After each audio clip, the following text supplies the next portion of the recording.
The calm before the storm before the world saw her as a symbol, before headlines printed her name, and before justice even remembered what it was supposed to look like. Amani Reese was just a 16-year-old girl standing in a courtroom built to intimidate. She wasn't rich, she wasn't famous, she didn't walk in with lawyers or a crowd behind her. She walked in alone, accused of a crime she didn't commit, facing a system that had already made up its mind. The courtroom didn't expect her to fight, it expected her to fold, but what they didn't see, what they couldn't predict, was what she carried in her blood, the courage of a warrior and the calm of a storm. And as she took her place at the defendant's table, staring straight ahead, that's when it all began, now leads naturally into Keynote 1, a courtroom designed to break her. A courtroom designed to break her. The courthouse smelled like stale coffee and injustice. 16-year-old Amani Reese stood at the defense table, hands clasped, wrists trembling, but not with fear. It was something sharper, sharper than fear, betrayal.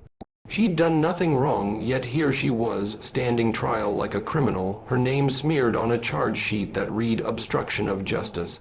The prosecutor barely looked her in the eye. The public defender hadn't even asked for her side of the story. And across the room, Officer Daniels sat with a smirk playing on his lips. She ran from the scene, disobeyed commands, probably trying to warn her friends, he said, with fake authority and real venom. Laughter echoed from the benches. Amani didn't flinch, because her father always told her, silence can be louder than rage. But deep down, the room wasn't expecting justice. It was expecting her to fold. And that made her sit up straighter. The cop who wore a crown of cruelty, Officer Daniels, wasn't just a cop. He was a symbol of unchecked power, wrapped in a uniform and fed by fear. In this town he was legend, the officer who cleaned up the streets. Though everyone knew which streets he meant and whose children he meant when he said clean, he'd been transferred twice for misconduct, but paperwork disappeared, complaints were investigated into silence. He walked into courtrooms like he owned them, and judges gave him nods like old friends. So when he took the stand against Amani, he didn't hesitate to lie. She matched the description, acted suspicious, interfered with an active scene. The jury barely blinked. To Daniels, she was just another statistic in uniform brown skin. What he didn't know, what none of them knew, was that this time he had picked the wrong girl, because Amani had a secret weapon, and he was already on his way. Calm in the storm, Amani sat still, a pillar in the eye of a hurricane. Her posture was straight, her hands folded neatly in her lap, but her mind was racing, cataloging every expression, every inconsistency in Officer Daniels' testimony.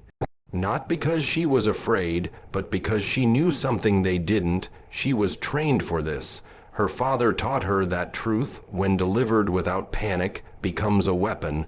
So when Daniels called her aggressive, she blinked once and let silence hang.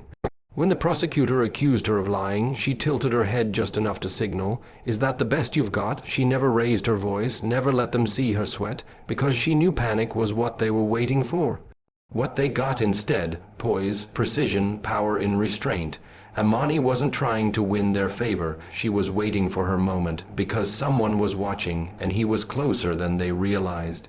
Built on a lie, the entire arrest was a sham, wrapped in official ink and filed into a system that never questioned a badge. Amani hadn't resisted, she hadn't fled. What she had done was record a crime in progress, capturing the license plate of 2 fleeing robbers. But Officer Daniels didn't like that. He didn't like a young black girl standing taller than his authority. So he made up a story, said she ran, said she shouted at officers, said she interfered with evidence. Then he seized her phone, deleted the video, and rewrote the truth with a few keystrokes on his report.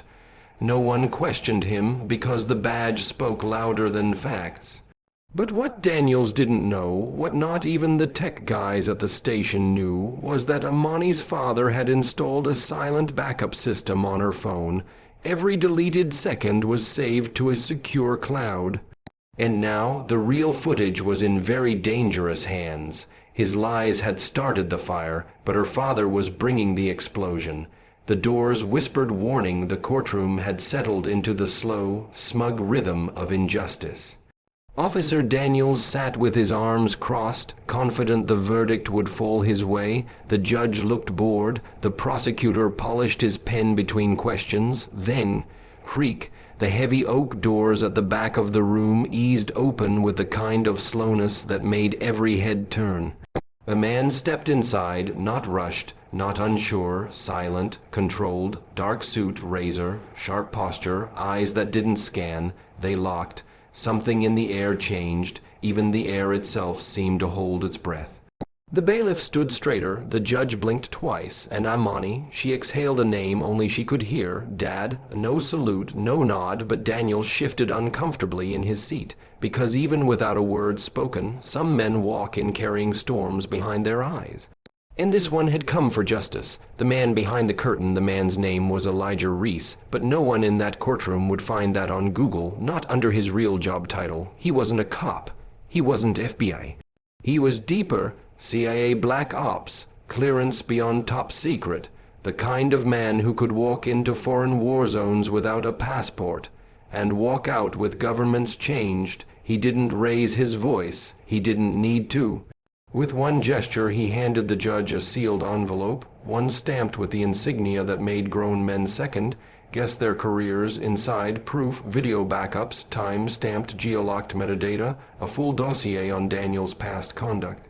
Suppressed complaints, misfiled evidence, internal memos never meant for daylight.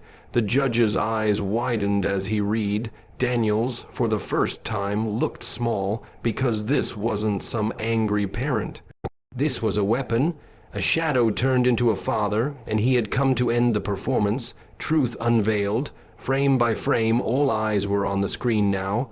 Elijah Reese had connected a flash drive to the courtroom's monitor system without asking, because men like him didn't need permission.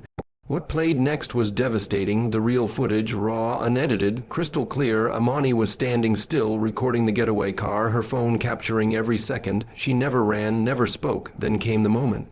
Daniels stormed in, ripped the phone from her hand, and yelled, "You're interfering." The courtroom gasped. Elijah paused the footage. This was backed up the second it was recorded. He said calmly, "To a government-secured server. We retrieved it last night." Daniel's mouth opened, but no sound came out. Every lie he had stitched together was now unraveling in real time, and the silence that followed. It wasn't just shock. It was the system realizing it had been caught, publicly, mercilessly, and it was too late to retreat. When power changes hands, the judge leaned forward, eyes heavy with realization. He looked at Elijah Reese, not like a parent, but like a man who held the truth like a loaded weapon. "Mr. Reese," he said slowly, "this evidence overrides the officer's testimony." Elijah nodded, and that's not all. Daniels has a record. Internal Affairs swept it under the rug, but I have copies. To you, marshals entered the courtroom like ghosts given form. Daniels tried to stand, tried to speak, but it was over. You're under arrest for falsifying evidence, perjury, and obstruction of justice. One marshal said.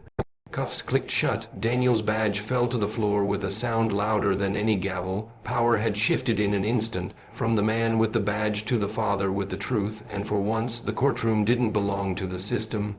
It belonged to the victim's voice, and the man who made sure it was finally heard.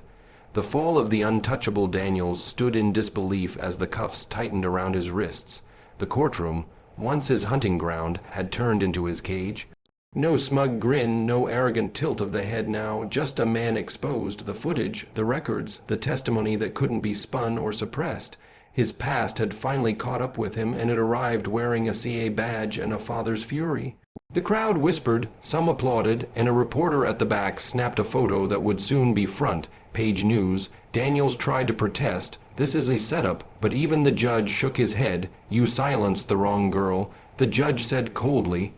As Daniels was led away, Amani looked him in the eye not with hatred, but with something worse for a man like him, indifference. His reign of intimidation was over, and it ended right where it began, inside a courtroom. But this time, justice didn't wear a badge. Legacy of the lioness. When the courtroom emptied, Elijah Reese placed a gentle hand on Amani's shoulder. The storm had passed, but a movement had begun. She had faced down injustice not with anger, but with unwavering resolve. Her silence spoke louder than Daniel's rage. Her dignity outlasted his deception. The story spread quickly, national headlines, think pieces, protests sparked by truth. But Amani wasn't interested in being famous. She was interested in being useful. Years later, she returned to that same courtroom, not as a defendant, but as a civil rights attorney. Same eyes, same calm fire, same name. People remembered her. Judges stood when she entered. And every young girl who walked through the courthouse doors with fear in her chest, she reminded them, you don't have to be loud to be powerful. You just have to stand your ground. Because when justice tried to bury her, she grew roots. And the system would never forget her name again. The echo that changed everything long after the cuffs had closed around Daniel's wrists, long after the courtroom emptied and the news cameras packed up. The ripple of what happened that day continued to spread, because it wasn't just a courtroom victory, it was a signal that power, when unchecked, would eventually answer to truth, that dignity, when protected fiercely, could rewrite narratives, and that a young black girl, wrongly accused and publicly ridiculed, could stand taller than anyone expected, because her silence wasn't weakness, it was precision. Amani didn't just survive the system. She redefined her place inside it, and now every courtroom she enters remembers that day, the day a girl they underestimated reminded the world, real power doesn't shout, it walks in quietly and changes everything.